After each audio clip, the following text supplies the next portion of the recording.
지난주에 정보 시스템 감사 기능 지식을 좀 그 앞부분을 좀 공부하다가 말았는데, 자, 오늘 할 내용은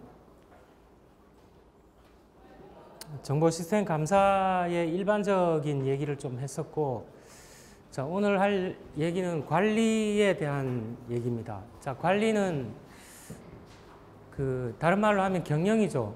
경영인데 여러분 그 경영학 원론 시간에 공부했듯이 그 헨리 파열이라는 사람이 경영의 주요 5가지 그 영역에 대해서 얘기를 했죠. 그래서 그 각 주에 제가 써놨는데, 자, 지금은 경영 관리라는 거를 그 계획 그 어떻게 이루어져 있나요? 4가지 영역으로 그 일반적으로 정의를 하는데, 자, 여기서 관리는 그 연속적인 향상 과정이고 뭐 변화해야 한다 뭐 이렇게 그 기술을 해놨는데, 이건 무슨 말이냐 하면 경영이라는 게 그 어떤 일시적으로 한번 이루어지는 게 아니라 계속해서 그 향상을 위해서 이루어지는 그런 활동이라는 것을 그 경영의 정의로 한번 써놔봤습니다. 그래서 이런 향상과 연속적인 과정이라는 경영의 프로세스를 한번 생각을 해봐야 되는데, 프로세스는 그 자잘하게 이렇게 써놓은 것도 있지만, 자, 이 관리 프로세스는 제일 먼저 시작점이 조직의 비즈니스에 대한 이해로부터 시작한다 그랬는데, 자, 그 조직이 뭔가 수행하는 사업이라는 게 있을 텐데, 이 사업이 뭐냐에 대한 이해로부터 시작을 한다는 거죠. 그래서 그 어떤 비즈니스에 대한 전체적인 목표, 환경 이런 게 설정되기 위해서는 기본적인 비즈니스가 뭐냐에 대해서 일단 그 이해가 돼야 되는데, 이 이해가 된다는 게 결국 무슨 말일까요, 이게? 비즈니스 이해로부터 뭐가 설정이 될까요? 조직의 비전과 미션 이런 게 나오겠죠. 우리 조직의 비전이 뭐냐, 미션이 뭐냐. 자, 이런 게 나오고 난 뒤에 필요를 설정하게 됩니다. 그래서 이런 목표라든가 여기 전체적인 목표, 환경이 설정된다는 것은 그런 비전과 미션이 정해진다 그러면 요 필요를 설정하는 것은 비교적 쉽게 이루어질 수 있다는 거죠.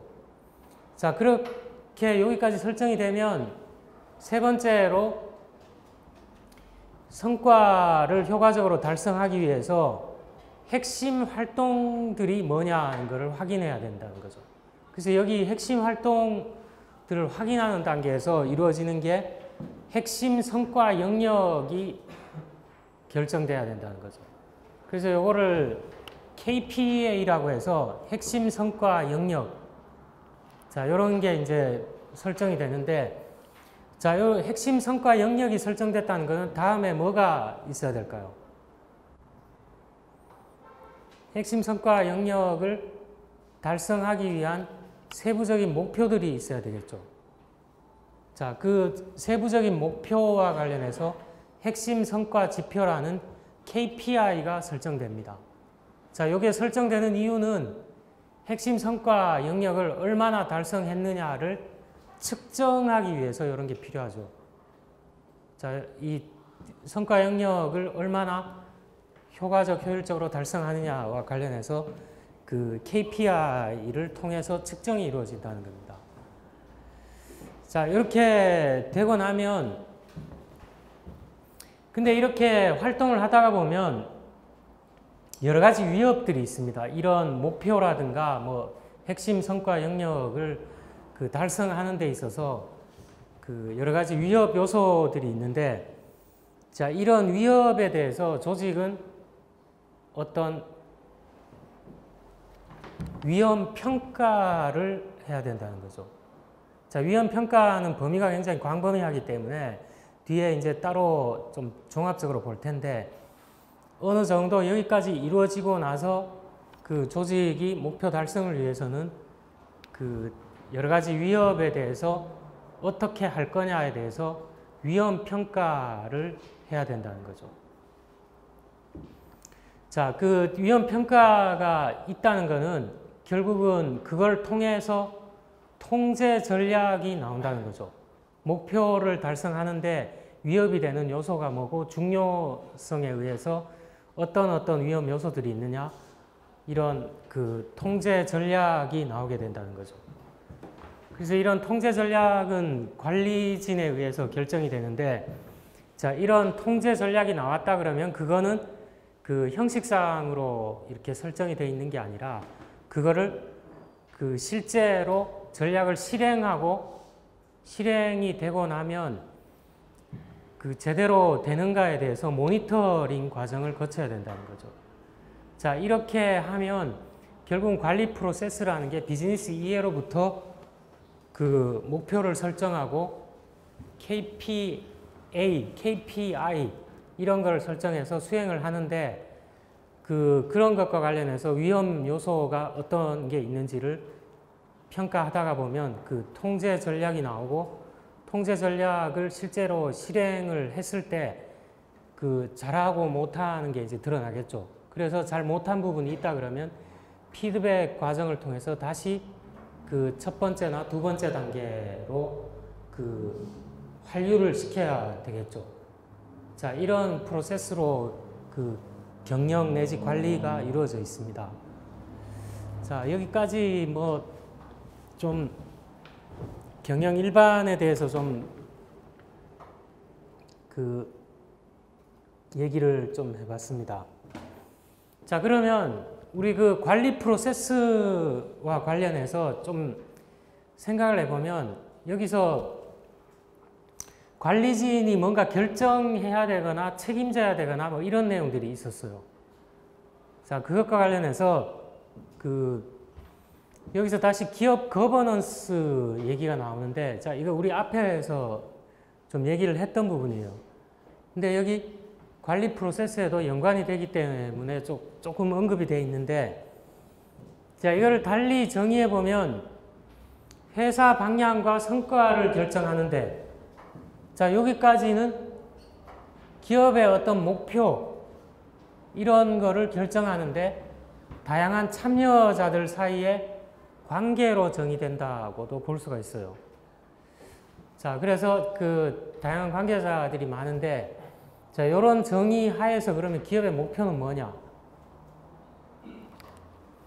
추가로 이렇게 좀 정의를 해볼 수 있다는 거죠. 사회적 구조에서 뭐 인간 만족 달성을 포함하는 거로 정의해 볼 수 있다는데, 이거는 뭐 중요한 내용은 아닙니다. 자, 이렇게도 정의를 해볼 수 있다는 거죠. 실제 그 기업 목표 충족하는 데 있어서 중요 부분은 그 효율성, 효과성, 유연성, 연속성 뭐 이런 게 중요 부분을 구성한다고 할 수가 있습니다. 자, 우리가 관리 프로세스를 좀 봤는데, 자, 이 부분은 다르게 또 얘기를 해보면 자본을 제공하는 사람들이 있죠. 자본을 제공하는 사람들이 있는데, 그런 사람들을 우리가 그 소유자와 주주 뭐 이렇게 얘기를 해볼 수가 있는데, 그 다음에 자본의 이용자들이 있습니다. 그 운영이나 기능적 관리층. 자, 이거는 우리 예전에 다른 과목에서 얘기할 때 이 사람들이 누군가요, 결국? 우리 그 대리인 이론 뭐 이런 거 얘기할 때 주인이 있죠, 주인. 주인, 프린시펄이 있고 대리인들이죠. 관리진, 경영진 이런 사람들은 다 에이전트들이에요. 그래서 이용자들, 프린시펄과 에이전트 사이에 연계를 시키는 게 관리 경영이라고도 할 수가 있죠. 자, 그래서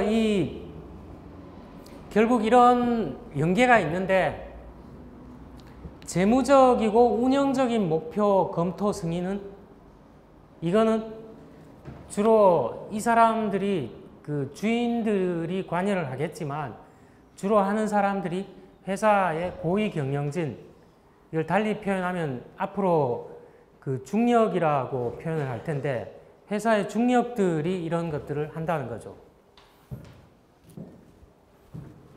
자, 중력들은 일반 관리진의 여기서 조언이라 그랬는데 어떤 지시라든가 이런 것까지 포함하겠죠.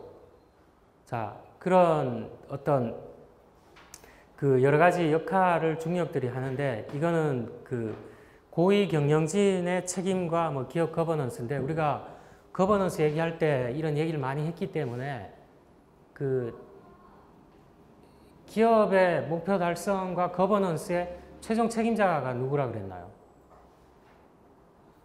거버넌스의 책임자가 누구죠? CEO인가요? 자, 그 최종 책임자는 좀 한번 생각을 해보고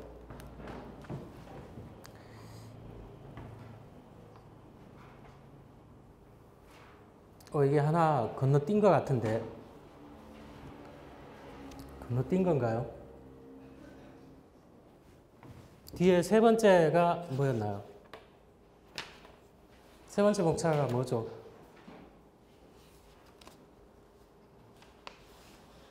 아, 요게 세 번째네요. 요게 세 번째고, 넘버링을 좀 잘못했는데, 자, 네 번째 감사의 역할입니다. 그러면 우리가 관리 프로세스와 그 최고 경영진의 역할, 이런 것들을 봤는데, 그럼 이 사이에서 감사의 역할이 뭐냐는 거죠.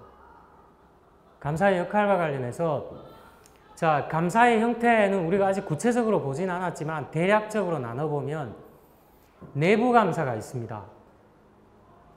그 다음에 외부 감사. 외부 감사의 대표적인 게 뭐가 있나요? 외부 감사의 대표적인 게 뭐가 있죠? 외부 감사하면 뭐 대표적인 게 있잖아요. 회계감사죠, 회계감사. 회계감사 보면 외부의 어떤 회계법인에 의해서 이루어지죠.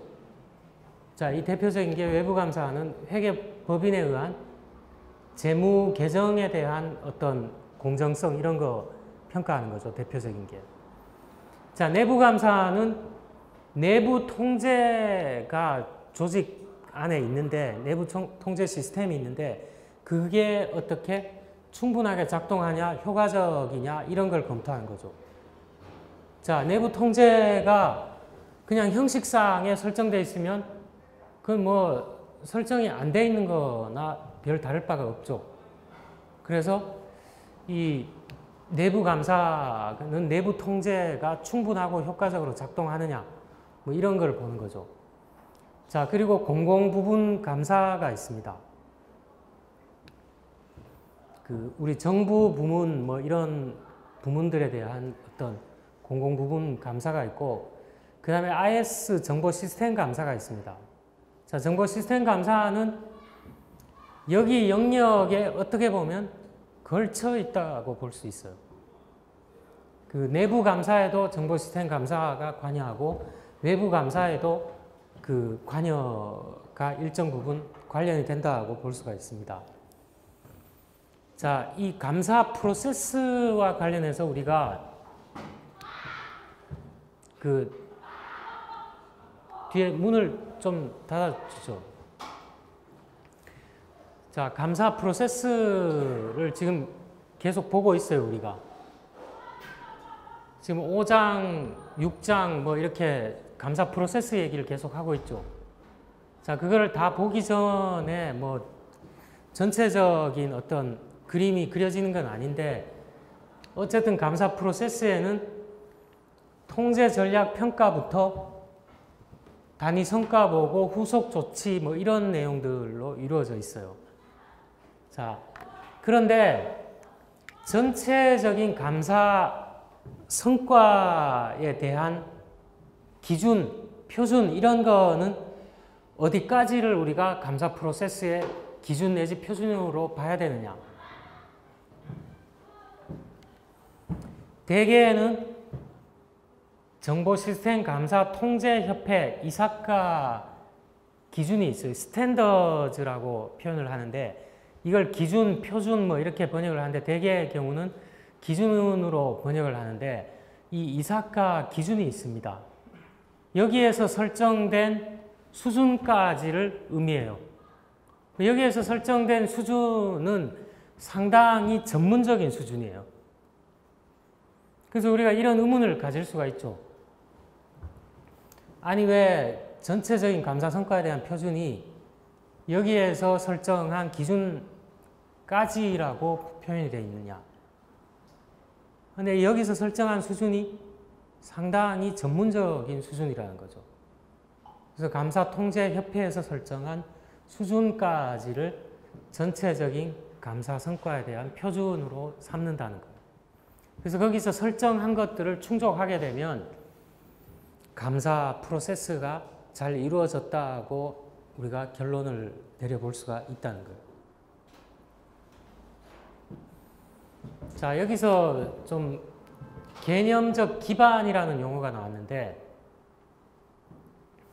자, 이 개념적 기반은 아주 간략하게 좀 그 얘기를 써놔봤는데, 여기에 포함되는 사항은 잘못된 감사 의견을 표현하는 위험에 대한 평가를 포함한다 그랬는데, 요 바로 뒷장에 보면 우리나라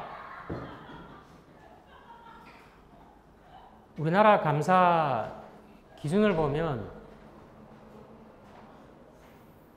우리나라 감사 기준을 보면 전체적으로 감사를 하고 나서 의견을 총평을 내리게 돼 있어요. 이건 마치 공인회계사가 외부 감사를 했을 때 그 총평 내리는 거하고 비슷한데 그 4가지 정도의 의견을 내게 돼 있죠. 그래서 이게 적정하냐, 부적정하냐, 그 사이에 한정, 뭐 이런 것들이 있는데 공인회계사도 비슷한 단계로 전체적인 의견을 내죠. 그래서 적정하지 않은 경우는 문제가 다 있는 거예요. 그래서 적정하다는 거는 이런 표준에 의해서 봤을 때 적합하게 이루어져 있다. 이렇게 결론을 내리는 거죠. 자, 그런데 감사자가 총평을 적정하다고 의견을 냈는데 그게 절대적이냐? 절대적이지 않죠. 감사자가 누군가요? 사람이죠, 사람. 사람은 항상 오류 가능성이 있어요. 오류 가능성이 있는데 감사자가 이런 이루어져 있는 프로세스를 다 거쳐서 감사를 했는데 적정하다고 의견을 냈는데 그게 나중에 보면 잘못된 감사 의견을 표현했을 수가 있나요, 없나요? 있죠. 오류 가능성이 있어요. 이건 공인회계사도 재무제표 감사, 재무감사를 하고서 어떤 의견을 냈는데 그게 잘못되는 경우가 있죠. 어떤 경우에 그런 개연성이 있나요? 제일 어려운 점이 뭔가요? 공인회계사는 외부 법인에 소속되어 있는 사람이죠. 대개의 경우에. 그 사람이 어떤 조직에 가서 감사를 하면 내부의 직원들이 똘똘 뭉쳐서 거짓말을 하면 어떻게 될까요? 내부 직원들이 공모를 해서 분식회계를 했다. 그러면 찾아내기가 단시일 내에 찾아내기가 굉장히 힘들겠죠. 그래서 열심히 회계감사를 함에도 불구하고 적정 의견을 낼 수가 있다는 거예요. 자, 감사자도 마찬가지예요. 열심히 이런 프로세스에 따라서 감사를 했는데 내부에 결탁을 하거나 공모를 하거나 아니면 분식회계가 고도로 이루어졌거나 아니면 정보 시스템을 통해서 그걸 감춰버리거나 자, 이런 개연성이 있다는 거예요. 그러면 잘못된 감사 의견을 표현할 수가 있어요. 이건 아주 큰 위험이죠, 위험. 분명히 내부 통제라든가 이런 게 엉망으로 되어 있는데 그걸 잘 포장을 해서 내부에서 이렇게 만들어 놓고 실행되는 것처럼 했을 때 이런 위험이 있을 수가 있다는 거죠.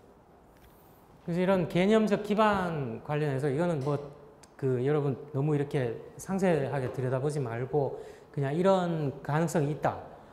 그 정도로 그 얘기를 좀 하도록 하겠습니다. 자, IS 감사 책임을 한번 보죠. 자, 일반적으로 받아들여진 감사 기준이 있어요.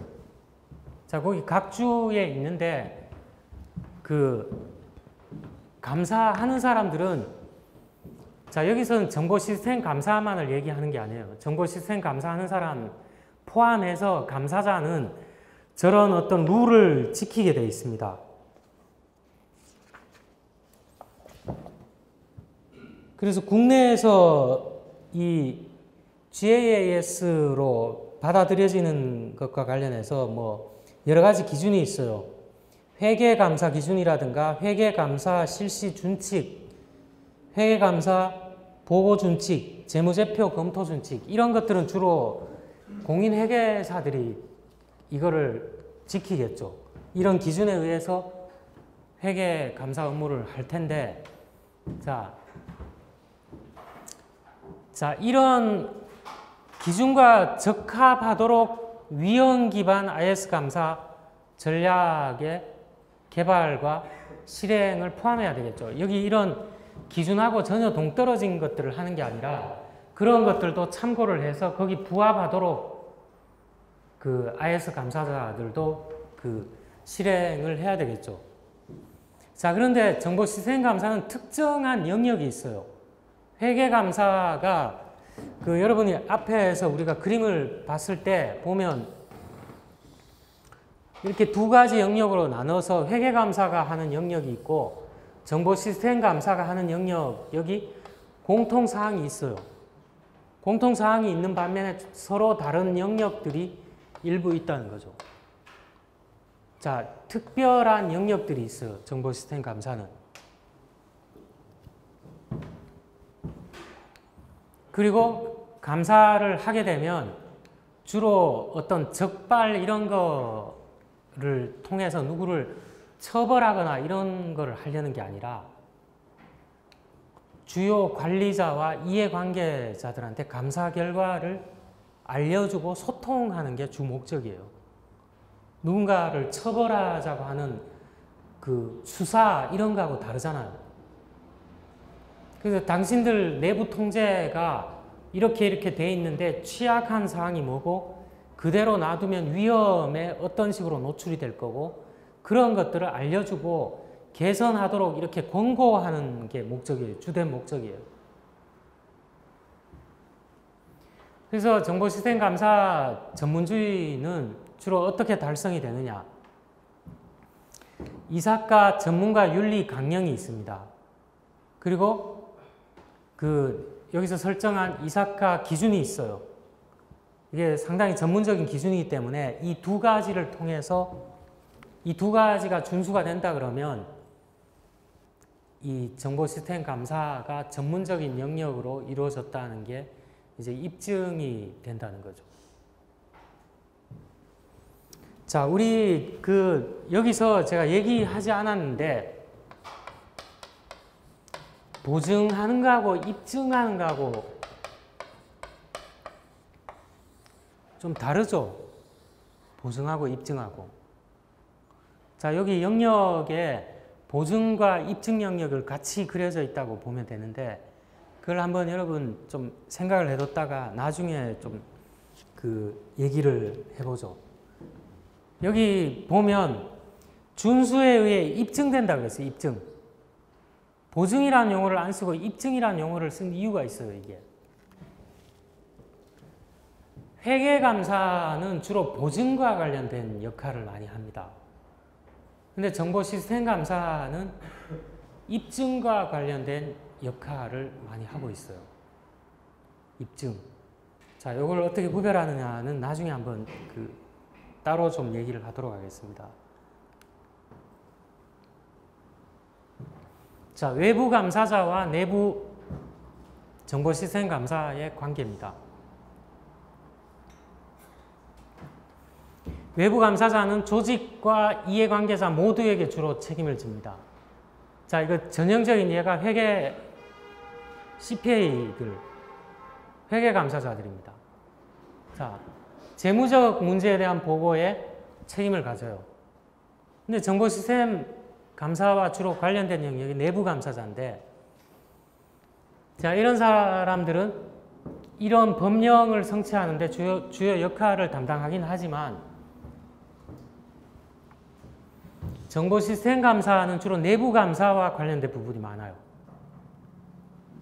그리고 그 전혀 외부 감사와 관련이 없냐? 관련이 있어요. 그래서 그런 것들을 좀 구별하기 위해서 이렇게 좀 얘기를 해봤고, 다른 조직 감사 활동과 그러면 정보 시스템 감사의 관계가 뭐냐?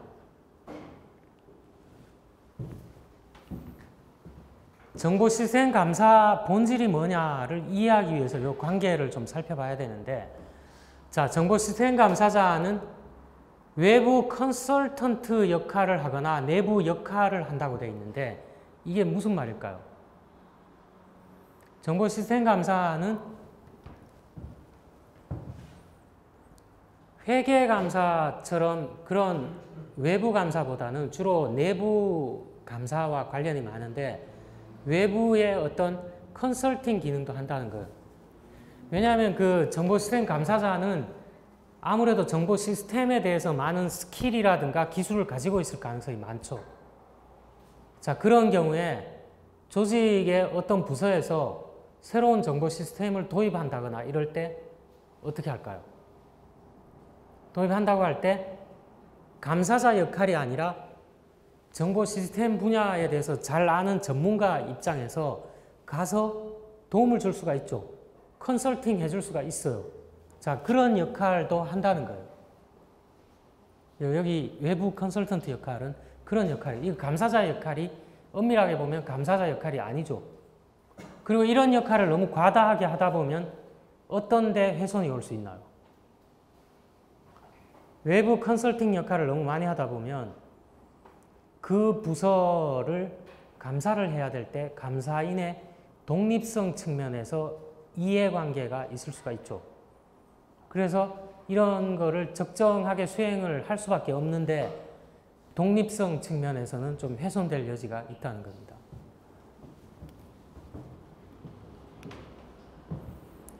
자, 전체적으로 감사 기능의 역할과 책임은 주로 어디에서 찾을 수 있느냐?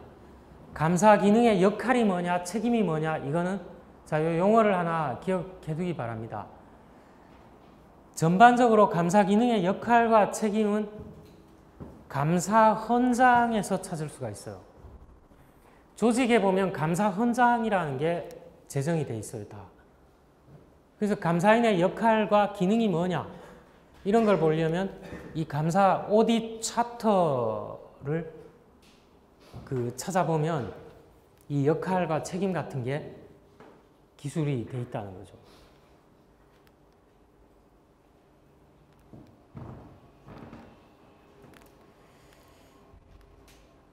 자, 감사 헌장은 이런 헌장이 설계되는 조직, 웬만한 조직에 있는데 고유한 욕구를 충족시키기 위해 각 조직에 맞게 수정될 수가 있다는 거예요. 각 조직에 맞게 수정될 수는 있지만 감사 헌장에는 공통적으로 포함하는 사항들이 있어요. 자, 각 조직의 이 고유한 욕구를 충족시키기 위해 수정될 수 있다는 건 조직마다 조금씩 이 변형이 있을 수 있는데, 그런데 기반으로 공통적으로 포함되는 사항들이 있다는 거예요. 자, 그런 공통적인 사항들이 뭐냐? 최고 중력, 정보 시스템 감사 수장, 라인 관리자들, 우리 매니저들 있죠. 이런 사람들 사이에 존재해야 되는 관계와 책임을 정의하기 위해서 그런 책임을 정의해야 되겠죠. 자, 중력이 헌장의 기한에 밀접하게 관련되는 게 바람직해요. 중력들이, 최고 경영진들이 이 감사 헌장 제정하는데 나는 너네들이 알아서 해라 이렇게 되면 나중에 역할과 책임 부분에서 문제가 될 소지가 있다는 거예요. 그래서 이 사람들이 관여를 해야 되는데, 자, 많은 감사 기능이 독자적인 감사 헌장을 작성해요. 자, 감사 헌장을 작성했는데 이걸 누군가가 인정을 해줘야 되겠죠.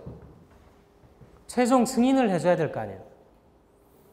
자, 최고중력과 감사위원회로부터 승인을 구하는 거예요. 승인. 여기 제가라는 말은 옛날부터 썼는데 별로 좋은 말은 아니에요. 근데 감사위원회로부터 승인을 구해야, 감사위원회에서 승인을 해주면 어떻게 될까요? 이게 감사헌장이 조직에서 누구나 따라야 될 문서로 이제 위상이 자리매김하는 거죠. 위상이 이제 갖추는 거예요. 자, 어떤 사람들이 모여서 20명이 모여서 30명이 모여서 감사헌장을 잘 만들더라도 최고 경영진이나 감사위원회에서 그거는 모르겠다 이러면 휴지 조각이죠. 그런 데서 최종 승인이나 재가를 해줄 때에 이게 이제 어떤 독자적인 지켜야 될 조직에서 법규의 레벨로 올라간다는 거예요. 자, 이런 감사헌장은 조직 내 내부 통제, 신뢰성, 품질에 관한 보증 수준에 대한 측정할 수 있는 방법을 제공한다는 거죠. 제공하고 참조의 지점으로 작용할 수 있어요. 참조. 감사를 하는 데 있어서 역할과 책임이 뭐냐 이런 것들을 이 감사헌장을 찾아보면 다 기술이 되어 있기 때문에 참고할 수가 있다는 거예요. 그래서 마음대로 어떤 감사 기능을 구조를 만든다든가 계획을 한다든가 보고서 이런 거를 마음대로 이렇게 검토하는 게 아니라 감사헌장을 참고를 해서 그런 업무들을 해야 된다는 거죠. 자, 이 조직의 그러면 운영관리자들은 뭐냐? 운영관리자는 좀 로우 레벨에 있는 관리자들이죠. 우리가 얘기하는 최고 경영진이다, 중력이다, 뭐 이런 사람들은 굉장히 높은 위치의 관리자들이에요.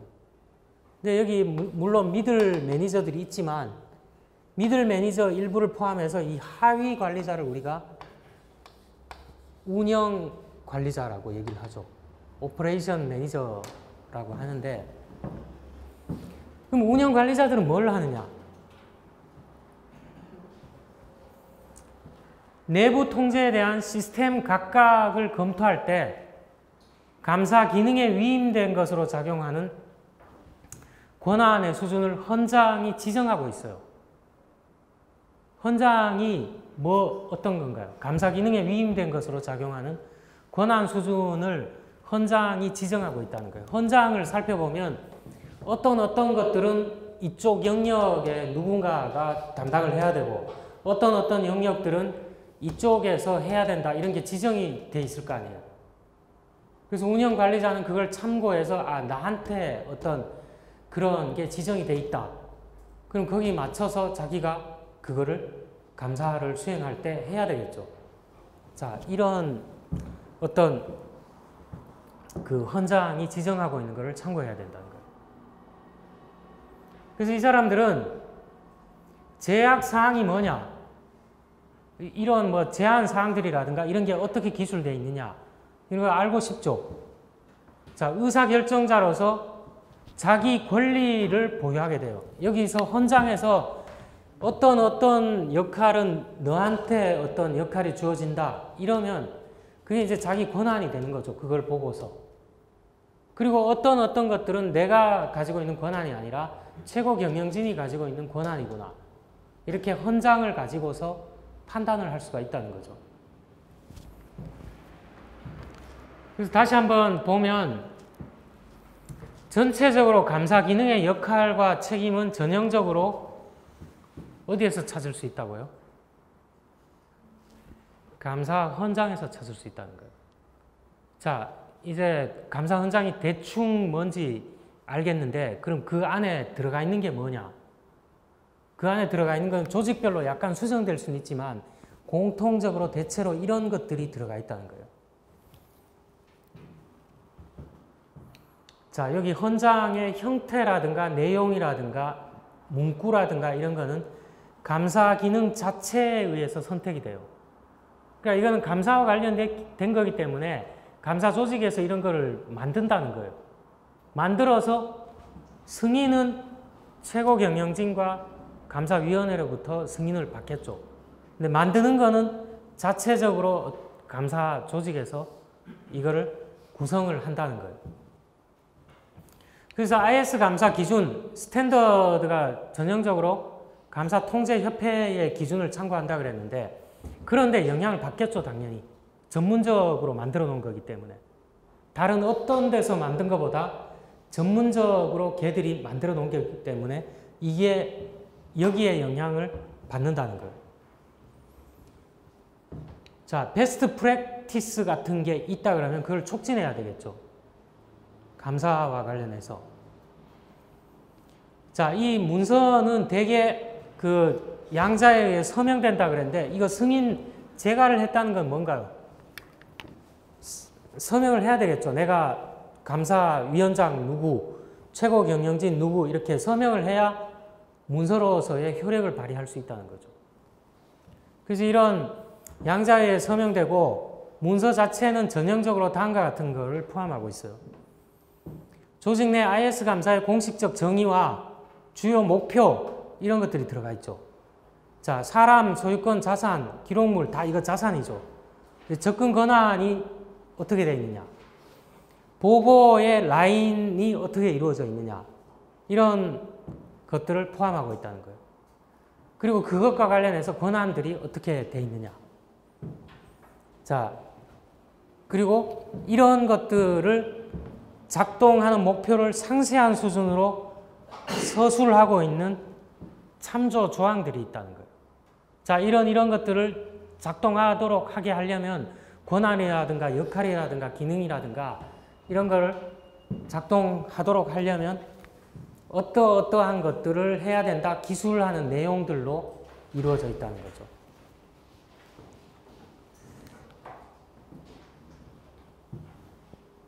자, 조직에서 때로는 감사 활동을 아웃소싱해요. 우리 그 비즈니스 프로세스 리엔지니어링, BPO, 비즈니스 프로세스 아웃소싱, 뭐 이런 얘기를 했는데, 감사라는 것도 일종의 프로세스죠. 근데 이런 프로세스를 IS 감사 기능을 아웃소싱 하도록 결정하기도 해요. 감사가 중요하지 않아서 그러느냐? 뭐 꼭 그런 건 아니고, 왜 그러면 아웃소싱을 하느냐? 두 가지 이유에서 그래요. 감사에 대해서 전문 기술이 부족하기 때문에.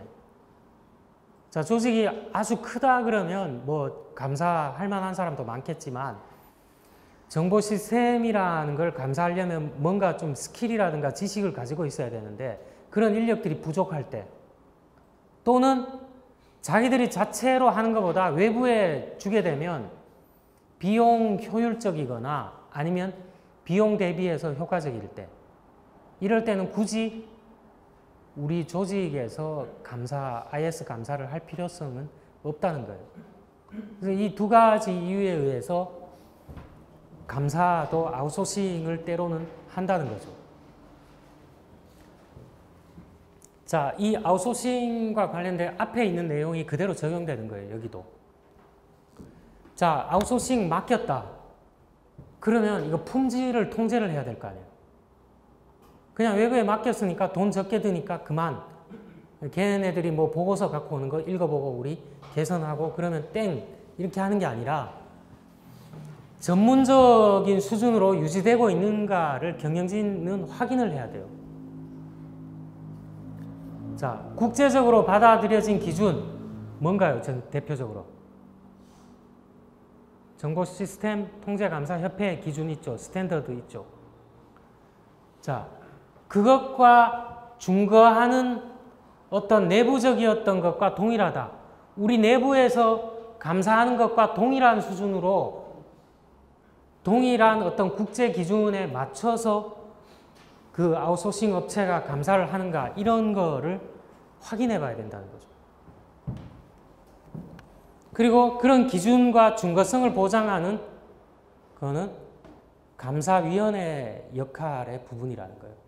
감사위원회에서는 어차피 IS 감사 아웃소싱을 한 거에 대해서 승인을 해줬을 거라고요. 승인을 해줬으면 그 책임이 누구한테 있느냐? 감사위원회에 있다는 거예요. 그래서 국제적인 기준을 지키면서 하느냐? 자, 어느 정도의 그 감사 내용을 보장해 줄 수 있느냐? 이런 거를 감사위원회에서 확인해야 된다는 거예요.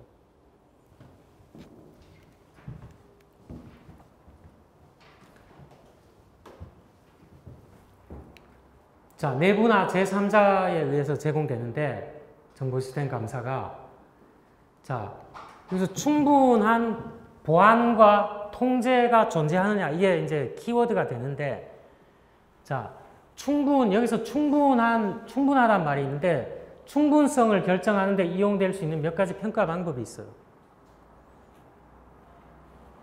코빗 제일 먼저 봤죠. 코빗이라든가 우리 품질 통제에서 ISO 27002가 뭐였나요? ISO 27002가 프로세스를 보는 건가요? 최종 제품 품질 보증하는 건가요? 뭐죠 이게? 자, 여러분 이걸 다 기억한다 그러면 저하고 뭐 위치를 바꿔서 여기 서 있으면 되겠죠. 다 기억 안 나는 게 당연한데 자, 이런 앞에서 기술했던 이런 것들이 다 충분성을 결정할 수 있는 몇 가지 평가 방법이라는 거예요. 평가 방법이면서 뭔가요? 스탠더드가 될 수 있다는 거예요. 그 코소라는 것 한번 본 적이 있는데 자, 서포팅 조직을 위한 위원회 뭐 이런 건데 내부 통제 통합된 프레임워크를 제시하고 있어요. 코소에서. 그리고 요것뿐만 아니라 전사적 위험관리 통합된 프레임워크를 제시하고 있어요. 코소에서. 자, 그런 것도 기준 내지 평가 방법이 된다는 거예요. 자, 이런 여러 가지 기준 표준들이 있는데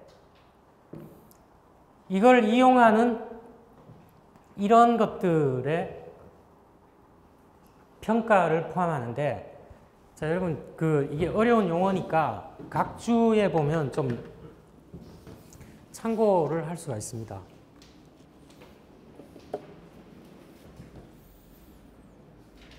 자, ITSEC는 제품 시스템 내 컴퓨터 보안을 평가하기 위한 구조화된 어떤 건데 1990년에 최초 발표됐는데 나중에 Common Criteria라는 거에 의해서 대체됐어요. 여기서 흡수를 해서 좀 더 정교하게 이걸 다듬었다는 거예요.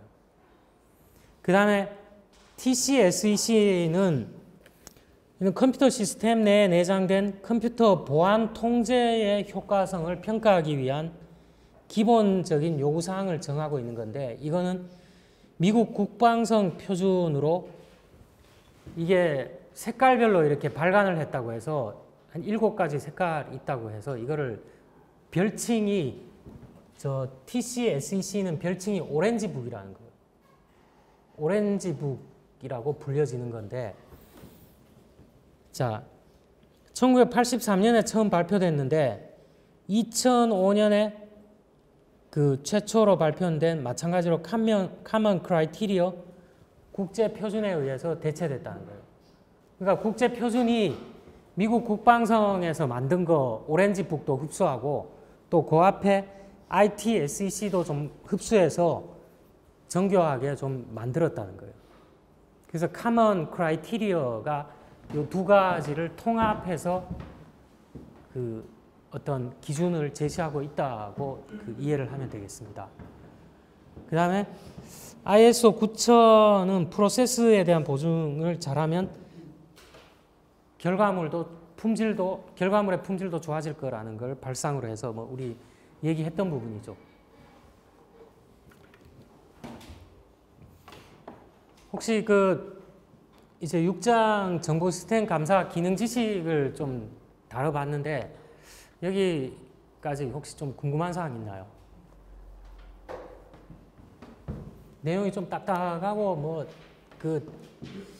잡다한 것들이 많이 들어가 있죠. 그냥 읽어보면 슬쩍 지나가는데 자구를 좀 들여다보면 좀 얘기할 것들이 좀 있어요, 사실은.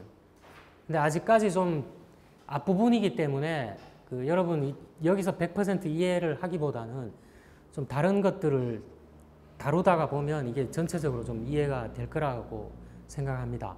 우리 이런 것들도 이미 앞에서 좀 다루었던 것들이 다시 나오잖아요. 관련해서. 앞에서 우리 이런 개념이라든가 이런 걸 좀 봤었잖아요. 혹시 궁금한 사항 있나요? 좀.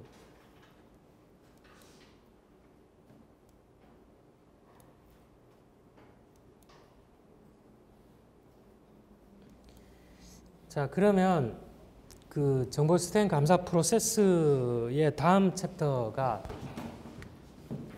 정보 시스템 위험과 기본적 감사 개념이에요. 자, 우리가 어떤 걸 공부하다 보면 개념이라는 게 많이 나오잖아요. 그래서 여러분끼리 뭐 우스갯소리로 뭐 개념 없는 친구야 뭐 이런 우스갯소리도 하는데 감사라는 거를 우리가 다루다 보면 중요한 개념을 알아야지 그 다음 단계로 넘어갈 수가 있잖아요. 그래서 여기서는 어떤 중대성 개념이라든지 증거 품질과 종류, 증거를 찾는 데 포함된 위험, 자, 그 다음에 위험과 관련해서 사기라든가 어떤 위협이라든가 이런 걸 적발과 예방을 하기 위한, 자, 안 일어나면 좋은데 예방을 잘 하더라도 일어나죠, 이런 게. 자, 이런 거를 위한 감사자의 책임이 뭐냐, 뭐 이런 것들을 주로 좀 다뤄보도록 하겠습니다.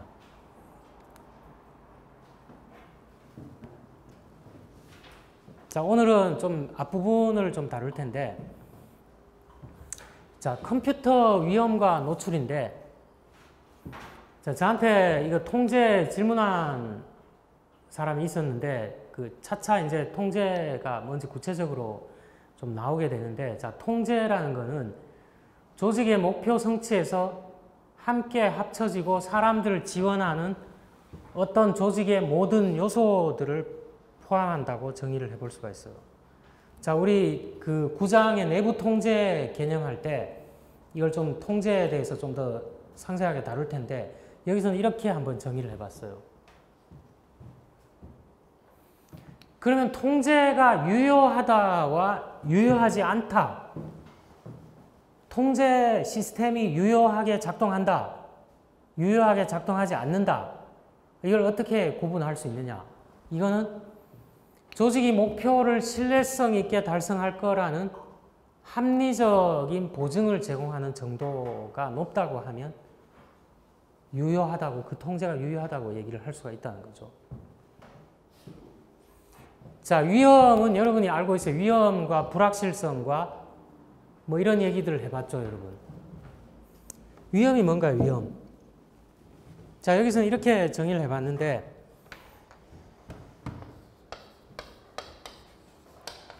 위험과 불확실성과 하나 더 있어요. 일반적으로 위험과 불확실성을 얘기를 하죠. 자, 위험은 사람들이나 조직들이 어떤 선택으로부터 어떤 선택을 했는데 역의 결과를 경험할 가능성, 반대 결과를 경험할 가능성이죠. 자, 내가 주식 투자를 하는데 수익을 예상하고 투자를 했는데 어떤가요? 손실을 입을 수가 있죠. 손실을 입을 수가 있을 때 그런 거를 우리가 위험이 실현됐다고 얘기를 하죠. 위험. 자, 위험은 기회의 거울 이미지라 그랬는데, 자, 위험 뭐 이거 한자로 써보면 이렇게 얘기를 할 수가 있는데, 위험하고 불확실성은 어떻게 구별할 수 있나요? 위험은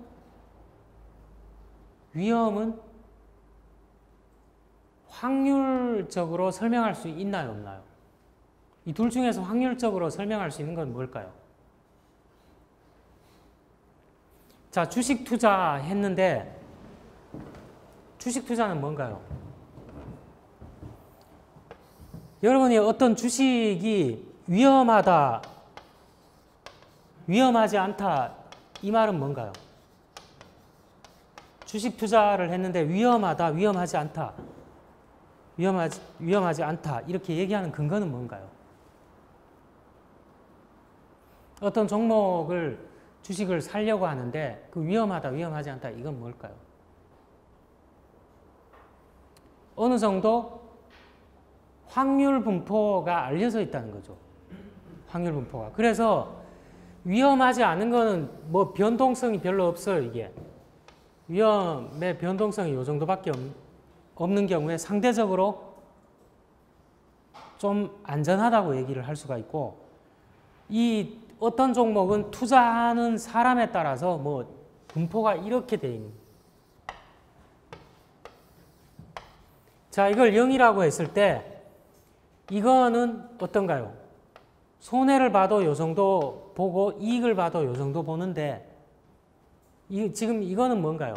손해를 보면 왕창 보거나 이익을 보면 왕창 볼 수도 있죠. 그래서 이 하이 리스크, 하이 리턴이죠, 이건. 이건 뭔가요? 로우 리스크, 로우 리턴이죠. 그래서 이런 확률상으로 그 분포를 어느 정도 알 수 있을 때 우리는 이걸 위험하다 이런 표현을 써요. 근데 이런 분포를 아예 잘 모르겠다. 이런 거는 불확실성이라는 말을 쓰죠. 불확실성. 근데 불확실성은 과거에 사례가 전혀 없었느냐? 그건 아니에요.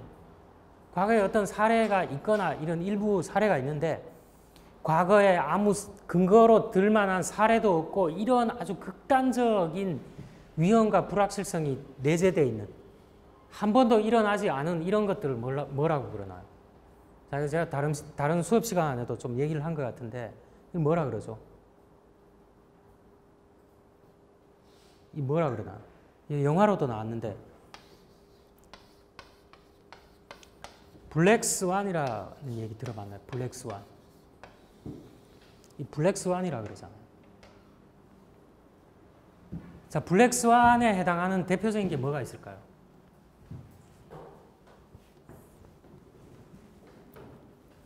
(9.11) 테러에 월드 트레이드 센터가 비행기로 그렇게 날아갔죠. 하루 몇 시간 만에 날아갔죠. 자, 그거는 과거에 그런 일이 있었나요? 없었나요?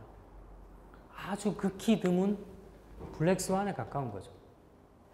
자, 인도네시아 저 밑에 상당한 쓰나미가 덮쳐서 다 쓸어버렸죠. 그럼 뭔가요, 그거?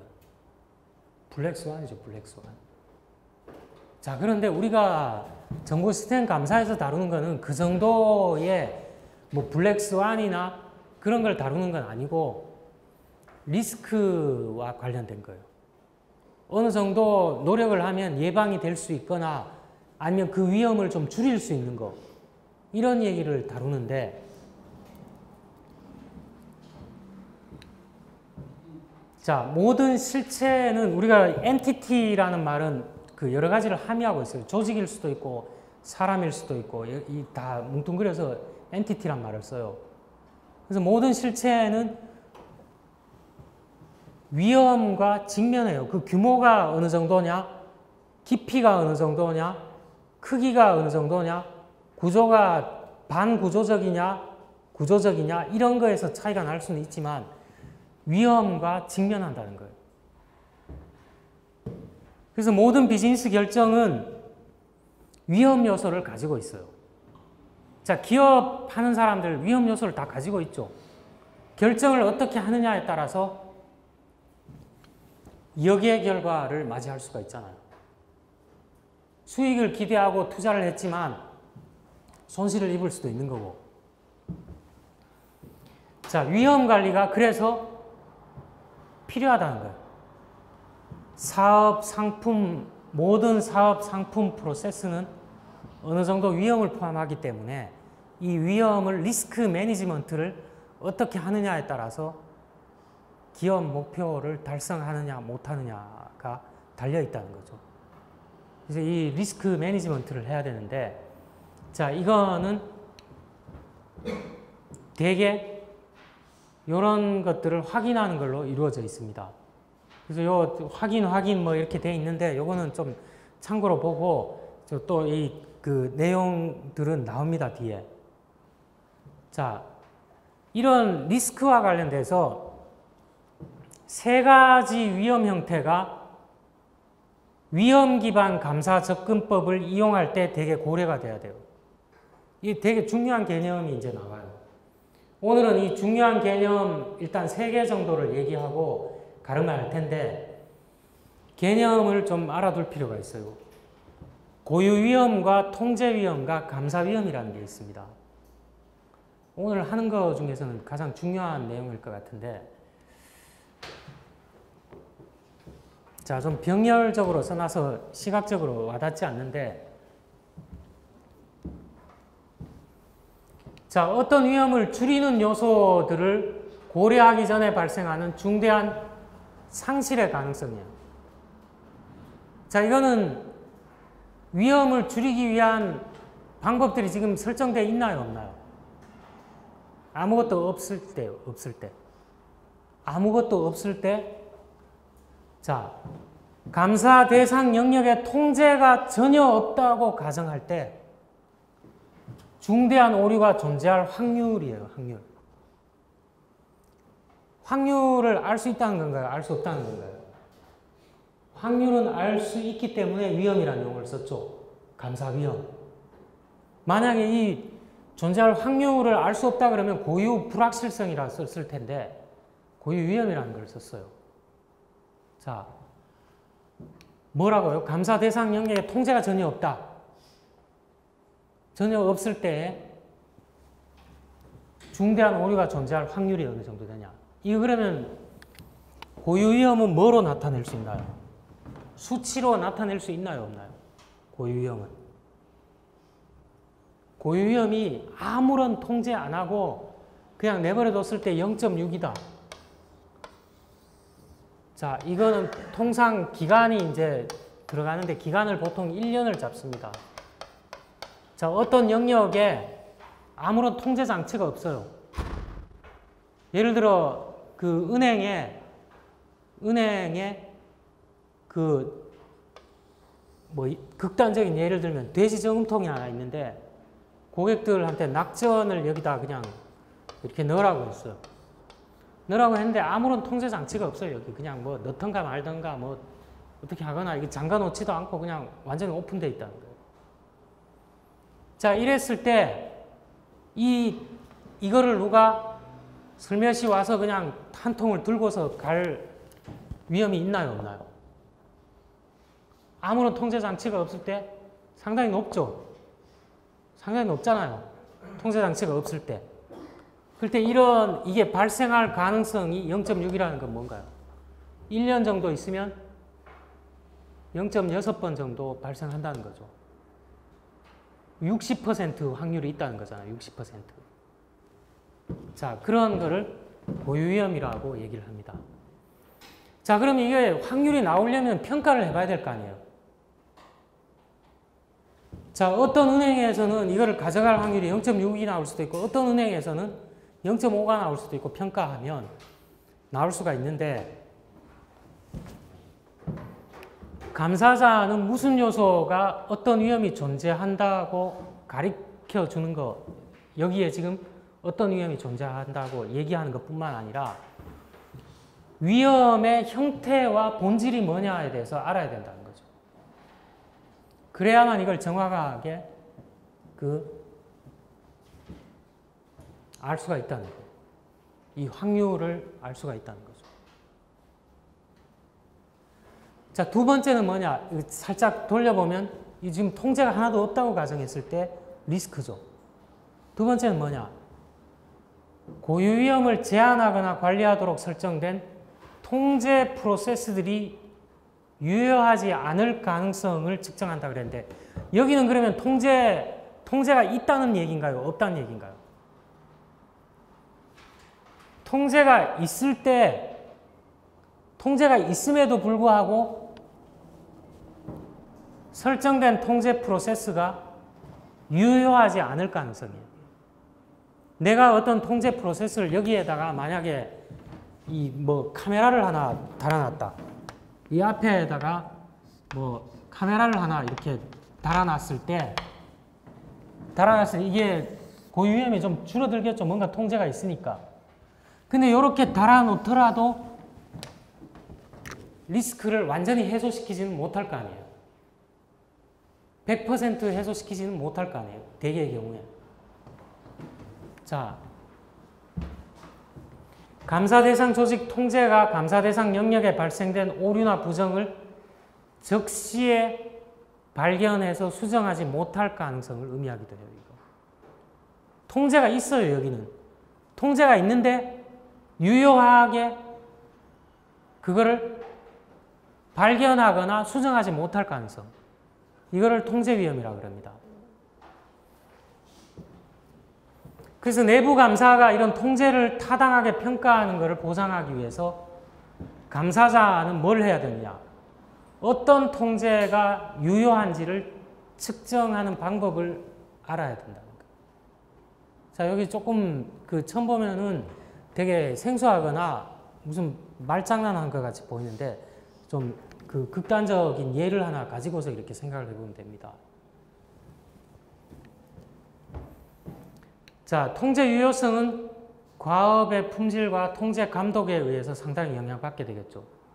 자, 저런 감독이 있느냐, 어떤 일의 품질이 어느 정도 되느냐, 이런 데서 영향을 받게 되는 거예요.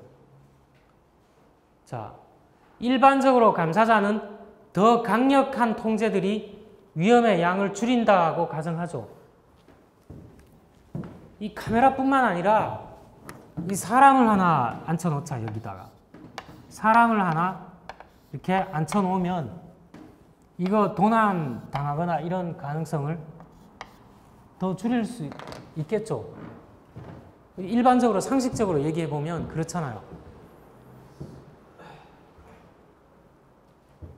위험의 양을 줄인다고 가정할 거지만 그런데 어떤 지점에서는 그 고객 만족이라든가 이것뿐만 아니라 금전적인 스태프 인력 자원이 이게 한정돼 있죠. 금전적으로 한정돼 있거나 사람이 한정돼 있잖아요. 그래서 어떤 영역에서는 이거 뭐 저금통 하나 없어져 봐야 사실 얼마나 넣어 갖고 가봐야 얼마나 갖고 가겠어요. 무슨 카메라까지 사람까지 이렇게 하냐는 거예요. 이렇게까지 할 필요가 없죠, 사실은. 가만히 생각해 보면. 그리고 이게 자원 투입된 거죠. 뭐 IP 카메라가 됐든 CCTV가 됐든 여기다 달거나 사람을 투입하거나 이러면 돈이라든가 인력이 들어간 거잖아요. 근데 이게 무한정이 있는 게 아니잖아요. 그래서 이런 것들을 밸런싱을 해야 된다. 밸런싱을. 이거 저울질을 해봐야 된다는 거잖아요. 해놓으면 이거 돈이 많이 들어서 통제는 확실하게 될지는 모르지만 별로 그렇게 바람직한 통제 방법이라고 할 수가 없다고 결론을 내릴 수가 있잖아요. 이런 부분은. 자, 고유위험과 통제위험을 했고 마지막으로 이 감사위험을 좀 보도록 하겠습니다. 자, 감사가 커버리지가 있을 거예요. 감사가 커버하는 영역이. 이게 중대한 비즈니스 노출을 해결하지 못하게 될 위험이에요. 자, 이건 뭐냐면 다른 말로 하면 감사인이 감사 대상 영역에 중대한 오류가 존재하고 있어요. 그런데 적정 감사 보고서를 발행함으로써 발생하는 위험이다. 자, 이렇게 적정 감사 보고서 발행하는 이유 아까 예로서 제가 한번 얘기해 봤죠.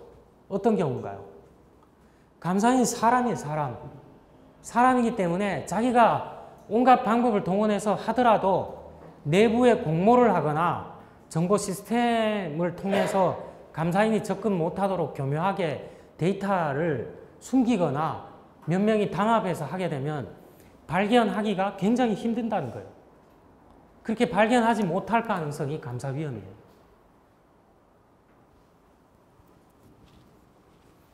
그래서 감사 수행 시에 감사인은 빨갛게 써놓은 이유가 뭘까요? 목표 감사 위험을 설정해야 된다 그랬는데 이거 왜 써놨을까요?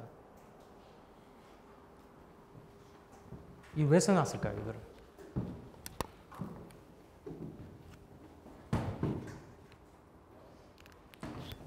여기에 힌트가 있잖아요. 힌트가. 여기에 힌트가 있어요.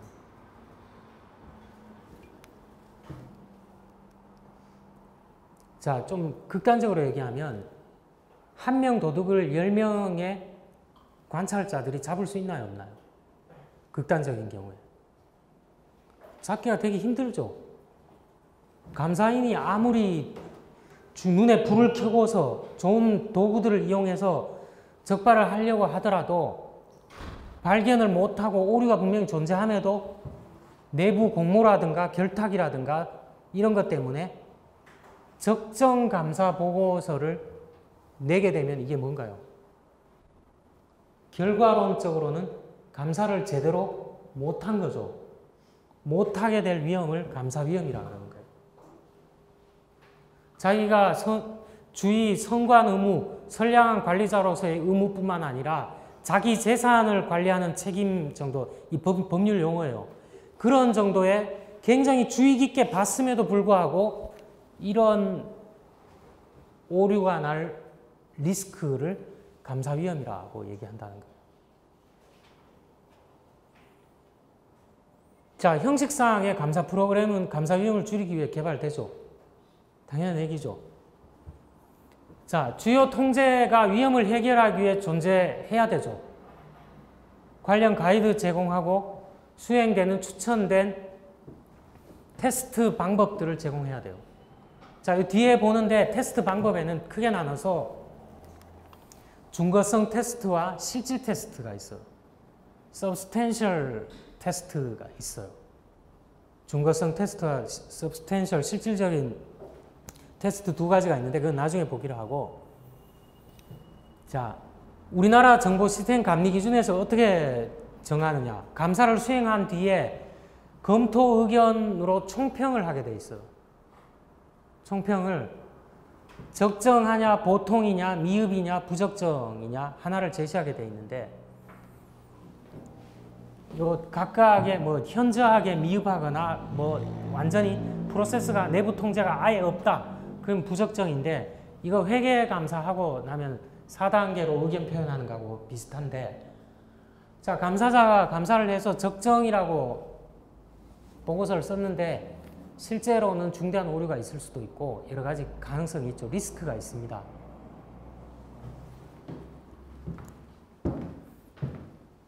자, 오늘 한 거 중에는 이 용어 세 가지를 좀 구별할 수가 있어야 돼요.